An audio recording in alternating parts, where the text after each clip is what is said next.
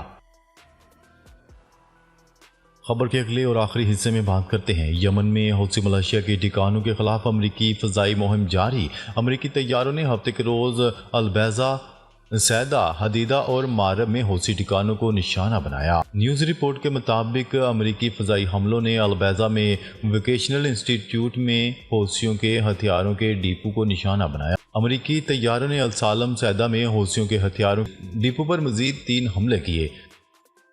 ناظرین، اب تک کے لیے اتنا ہی۔ مزید خبریں لے کر بہت جلد آپ کی خدمت میں حاضر ہوں گے۔ تب تک کے لیے اپنا خیال رکھیے گا۔ اللہ نگہبان۔